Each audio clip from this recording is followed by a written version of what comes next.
there is some extent to which philosophers concern themselves with the will, and romantic philosophers do concern themselves with feeling. But Steiner really wants to integrate these, and he wants to show how that the sort of innate powers that human beings are born with and just naturally develop are not the end of human development, that we can actually continue to grow and cultivate new organs of cognition, new soul powers, as it were, right? So we all naturally have thinking, feeling, and willing.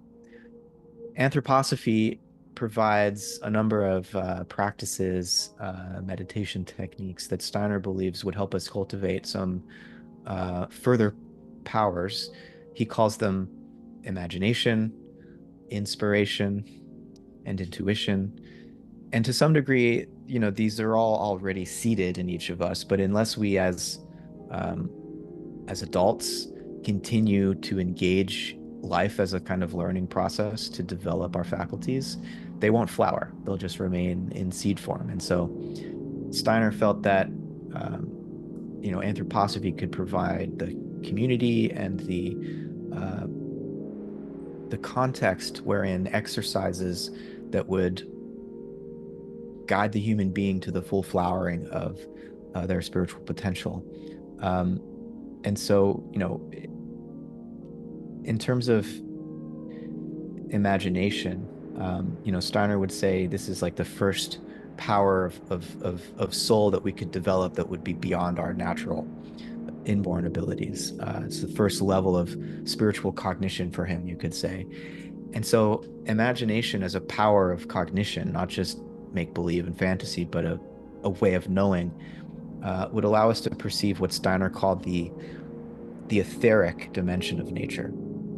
And so Steiner would say, looking at, say, Goethe's study of plant metamorphosis, that when Goethe talks about the Erbpflanze, the archetypal plant, what Goethe is really talking about is the etheric formative power that underlies the visible plant.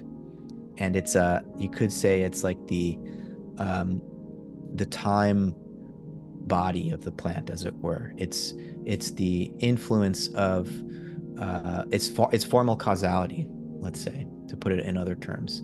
And Goethe developed a means of perceiving this by just patiently observing the growth of plants day after day after day. And so there's that time dimension to it. But he also travels down to Italy and sees how, oh, okay, they're slightly more adapted to their environment here, but the same Erbpflanze is manifesting. And so Goethe for Steiner is really studying the etheric dimension of nature. And we can apply this insight across the biological world, but it requires our imagination in the sense that our physical eyes and our physical senses don't give us a perception of the underlying formative power. We need to participate at a deeper level and almost recreate the phases of the metamorphosis of the plant in our own imagination. And so there's a little bit of a callback to Aristotle's so-called contact epistemology. I think when you know the form of a thing, it's the same form in you that is manifest in the thing. And so for Steiner, we're really trying to go beyond what the physical senses can provide us. And it might seem like a very speculative idea, but he'll bring home the fact that there is an etheric dimension of nature by reminding us about the difference between a corpse and a living being. The moment someone dies, I've been with grandparents who have passed away. I've been with I just had to put my dog to sleep a few months ago, and that transition from living body to corpse is quite striking. It's quite mysterious. What changes? As soon as the life leaves that body, it becomes just dead matter and returns to the earth, right? And so our physical or our mineral bodies, as Steiner would say, are quite distinct from our living bodies. And that moment of death makes that quite clear. And so anthroposophy is giving us this richer ontology, a kind of layered ontology, where the physical is just the outer rind, as it were. And if you want to get to the fruit and the real core of the creative process that unfolds, it's not that he says the physical is unreal. It's that it's It's sort of the outer expression, the outer shell of these deeper creative processes. The etheric, there's the astral as well, which is kind of like the soul dimension. And then there's the spirit, which for Steiner is akin to the I. So when Fichte talks about this thinking activity, that's the spirit. The astral dimension for Steiner is more like what psychology studies. Um, the etheric body is what we share with plants, and then of course the mineral.